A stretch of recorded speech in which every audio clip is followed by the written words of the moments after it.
नमस्कार मित्रों, कैसे हैं आप लोग? अच्छे होंगे, इसी उम्मीद के साथ आज की क्लास स्टार्ट करते हैं। आज की इस क्लास में आपका बहुत बहुत स्वागत और अभिनंदन करते हैं दोस्तों। लगातार क्लासेज आपको उपलब्ध करवा रहे हैं। आज की ये शानदार क्लास रहेगी दोस्तों, इसलिए सभी हमारे जितने भी साथी हमें सुन रहे हैं इस वीडियो के माध्यम से अच्छे से आप क्लास को देखिए और डेली क्लास से आप जुड़िए। आपका कोई भी सवाल रहता है तो आप ज़रूर कमेंट कर सकते हैं। तो चलिए दोस्तों, आज की इस शानदार क्लास को हम आप तक पहुंचाते हैं। ये रही आज की क्लास।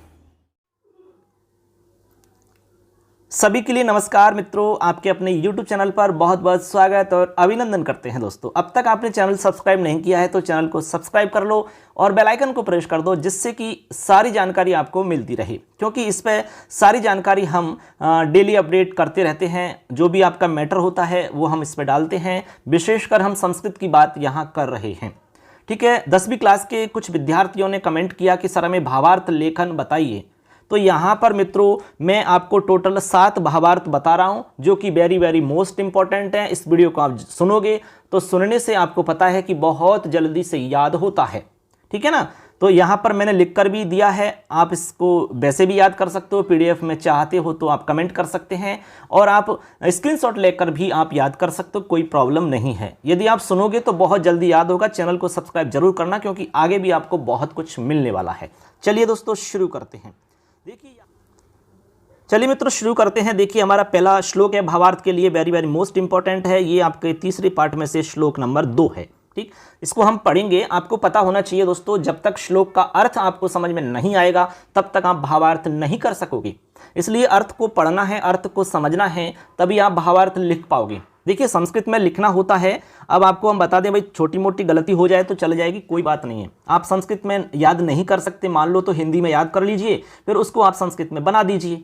छोटी मोटी मिस्टेक तो चल सकती है, कोई ऐसी बड़ी बात नहीं है, ठीक है। क्योंकि डायरेक्ट संस्कृत से रटोगे तो हो सकता है कि आपको याद ना हो, और याद होता है तो इससे अच्छा तो कुछ है ही नहीं फिर, ठीक है ना। मैं आपको समझाऊंगा हिंदी अर्थ सहित, जिससे कि आसानी रहेगी याद करने में।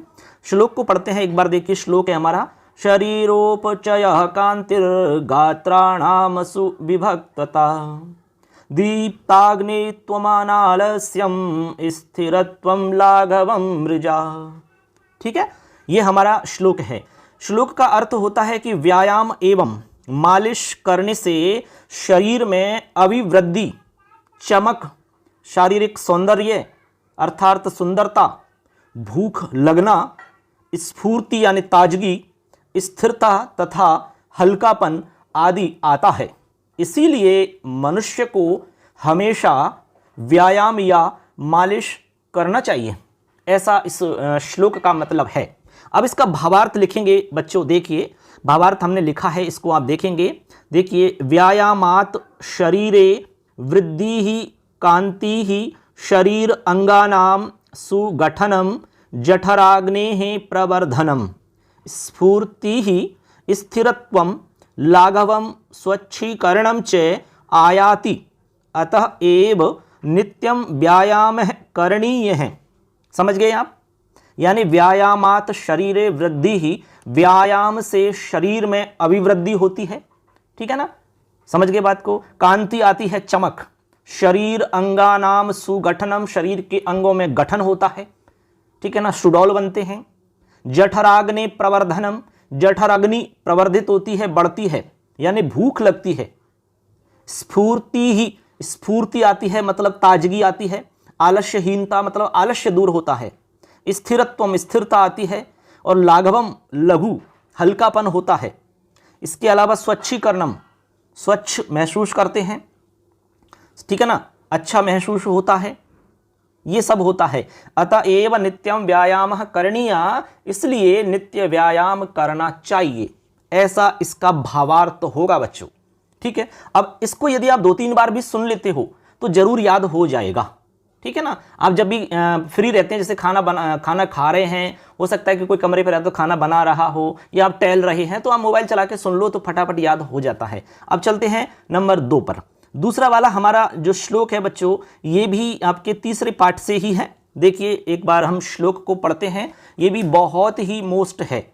व्यायामं कुर्वतो नित्यं विरुद्धम अपि भोजनम विदग्धमविदग्धं वा निर्दोषं परिपच्यते। ऐसा समझ गए मतलब? इसका मतलब होता है बच्चों कि रोजाना व्यायाम करने वाले व्यक्ति को भली प्रकार से पका हुआ अथवा नहीं पका हुआ और आवश्यकता से ज़्यादा भोजन भी बिना किसी परेशानी के पच जाता है, अर्थात पाचन हो जाता है। यदि आप रोजाना मेहनत करते हैं, कुछ भी काम करते हैं, पसीना आपके शरीर से निकलता है, व्यायाम करते हैं, तो आप कुछ भी खाएंगे, ठीक है ना, चाहे वो कितना भी गरिष्ठ है, ठीक है, तेल युक्त है या फिर कितना भी मसाले से युक्त है, तो वो आराम से पच जाता है, विरुद्ध भोजन भी पच जाता है। ऐसा इसका मतलब है। इसी को हम संस्कृत में भावार्थ लिखेंगे बच्चों। तो कैसे लिखेंगे देखिए, यह जन है अर्थात जो व्यक्ति, यह यानी जो जन यानी व्यक्ति प्रतिदिनम व्यायामम करोति, प्रतिदिन व्यायाम करता है, तस्य कृते उसके लिए, तस्य कृते यानी उसके लिए सुपक्वम अच्छे से पका हुआ या फिर अपक्वम या नहीं पका हुआ, ठीक है ना, अच्छे से पका हुआ अथवा नहीं पका हुआ, प्रतिकूलम च भोजनम और प्रतिकूल भोजन जो अनुकूल नहीं हो, ऐसा प्रतिकूल भोजन सरलतया अथवा निर्दोषम जीर्यते परिपच्यते वा, अर्थात ऐसा भोजन सरलता से बिना परेशानी के पच जाता है, बिना दिक्कत के पच जाता है, ऐसा इसका मतलब है। तो ये हमारा भावार्थ हो जाता है बच्चों। बताइए आसानी से समझ में आया कि नहीं आया? इसको सुनना है क्योंकि सुनने से और देखने से बहुत जल्दी से याद होता है। तो हमारे चैनल को सब्सक्राइब कर लेना क्योंकि इस पे और भी हम मैटर डालेंगे तो उसका मैसेज आपको तुरंत मिल जाएगा, ये आपके लिए फायदा होगा। ठीक, अब देखिए दोस्तों, यहां पर हमारा 3 नंबर श्लोक है, बहुत ही मोस्ट है, ये वेरी वेरी मोस्ट इंपॉर्टेंट इसको हम कह सकते हैं। ये आपका पार्ट है 6 और 6 पार्ट में से आपका पहला ही श्लोक है, बहुत ही मोस्ट है। श्लोक को पढ़ते हैं। आलस्यम ही मनुष्याणाम शरीरस्थो महान रिपुः नास्त्युद्यम समो बंधु कृत्वा यम नावसीदति। ठीक, मतलब देखिए इसका क्या है, सिंपल अर्थ इसका हम बता देते हैं। इसका मतलब है कि निश्चित ही मनुष्यों के शरीर में रहने वाला महान शत्रु आलस्य ही है। परिश्रम के समान कोई भी बंधु या हितैषी या बांधव नहीं है जिसको करके मनुष्य कभी दुखी नहीं होता है, ऐसा इसका अर्थ है बच्चों। समझ गए? अब इसको भावार्थ हम कैसे लिखेंगे वो यहां हमने लिखा है, देखिए। मनुष्यानाम शरीरे एव स्थित महान शत्रु आलस्यम वर्तते, मतलब मनुष्यों के शरीर में ही स्थित महान शत्रु आलस्य है। वर्तते यानी है, आलस्यम वर्तते यानी आलस्य है। परिश्रम सदृशः मानवस्य कोपि बंधुः नास्ति, परिश्रम के समान मानव का कोई भी बंधु नहीं है, हितैषी नहीं है। परिश्रमं कृत्वा, परिश्रम करके मनुष्य कदापि, मनुष्य कभी भी दुखम न अनुभवति, दुख का अनुभव नहीं करता है। परिश्रम करके मनुष्य कभी भी दुख का अनुभव नहीं करता है, ऐसा इसका मतलब है बच्चों। अब बताइए कितना आसान है, ये समझ में आ गया होगा। इनको सुन लेना है। वैसे तो पूरी किताब में तो बहुत सारे मिलेंगे, लेकिन हमने ये हमारे अनुभव के आधार पर, पुराने पेपरों के आधार पर ये सेलेक्ट किए हैं टोटल 7। इसी से बन जाएगी अपनी बात, तो बस टेंशन क्यों ले रहे हो बच्चों। ठीक है, आगे चलिए। अगला है हमारा, देखिए 4 नंबर। 4 नंबर में पंक्ति है। देखो आपको पता है कि पंक्ति भी आ सकती है, ठीक है ना, जरूरी नहीं कि पूरा श्लोक ही आए, पंक्ति भी आ सकती है, कोई सूक्ति भी आ सकती है बीच में से, ऐसे। तो ये है आपकी पंक्ति, क्रोधो ही शत्रु प्रथमो नराणाम। ठीक है, एक श्लोक चलता है उसी में से ये ली है।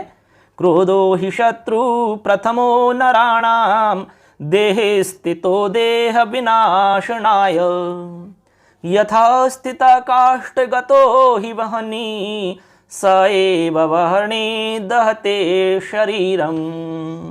इस तरह से है ये श्लोक। तो अब देखते हैं बच्चों, इसका थोड़ा सा मैं अर्थ आपको बता देता हूं। इसका अर्थ है प्यारे बच्चों कि मनुष्यों के शरीर का विनाश करने के लिए पहला शत्रु शरीर में ही स्थित क्रोध है।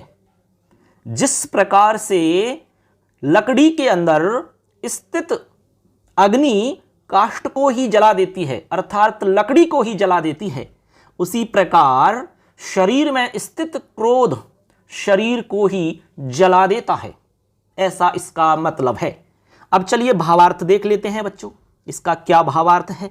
भावार्थ है मनुष्यानाम शरीर विनाशाय, मनुष्यों के शरीर के विनाश के लिए प्रथम शत्रु शरीरे स्थितः, शरीर में है स्थित, क्रोध एव अस्ति, क्रोध ही है, शरीर में स्थित क्रोध ही है।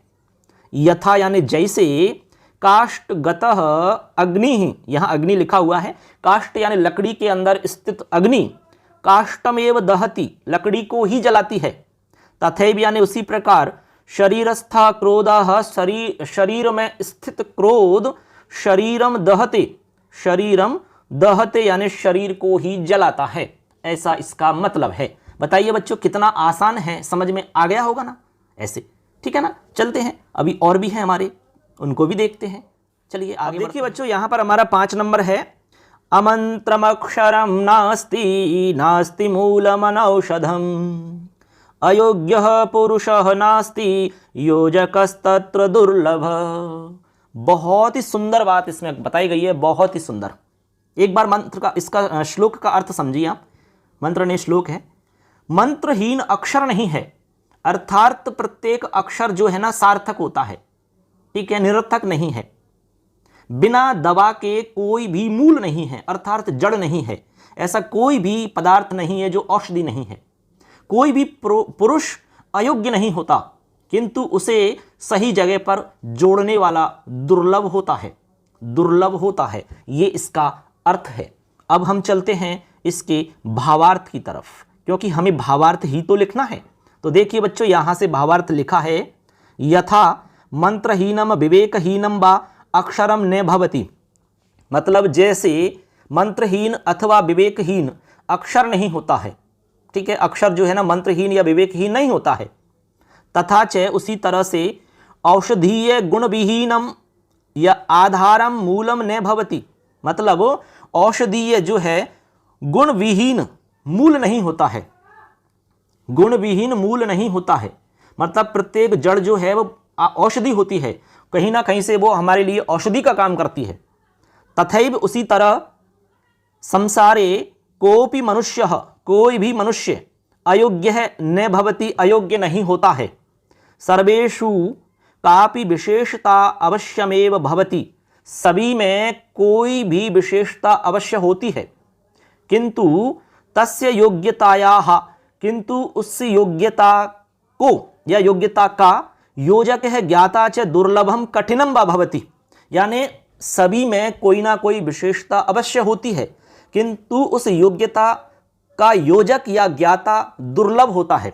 उस योग्यता को पहचानने वाला, जानने वाला दुर्लभ होता है। हर व्यक्ति यूनिक होता है, उसमें कोई ना कोई खास बात जरूर होती है। ऐसे तो ये हमारा भावार्थ सेकंड लास्ट है। यहाँ पर एक बार श्लोक को पढ़ते हैं। आचार है प्रथमो धर्म इति तत विदुषाम वच है, तस्माद् रक्षेत सदाचारम प्राणेभ्योपि विशेषतः। देखिए बहुत सुंदर बात इसमें है। इसका अर्थ होता है बच्चों कि सदाचार या फिर आचार पहला धर्म होता है। यह विद्वानों का वचन है, इसलिए विशेष रूप से प्राण देकर के भी सदाचार अर्थात आचार का हमें पालन करना चाहिए, अर्थात उसकी रक्षा करनी हमें चाहिए। ऐसा इसका मतलब है। इसी को हमें भावार्थ के रूप में लिखना है। देखिए, विद्वद जनानाम कथनानुसारमेव सदाचार है सर्वश्रेष्ठ है धर्म वर्तते, मतलब हुआ कि विद्वान लोगों के कथन के अनुसार ही सदाचार सर्वश्रेष्ठ धर्म है। अतः विशेष रूपेण प्राणान दत्वापि, विशेष रूप से प्राणों को देकर भी सदाचारस्य रक्षा करणीय, सदाचार की रक्षा करनी चाहिए। चाहे प्राण चले जाएं लेकिन सदाचार की रक्षा करनी चाहिए, ऐसा इसका मतलब है बच्चों। ठीक है ना, आगे चलते।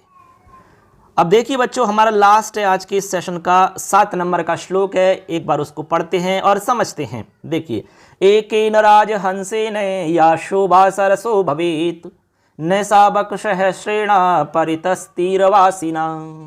बहुत ही सुंदर बात कही है। क्या है मतलब, एक बार मतलब समझो आप।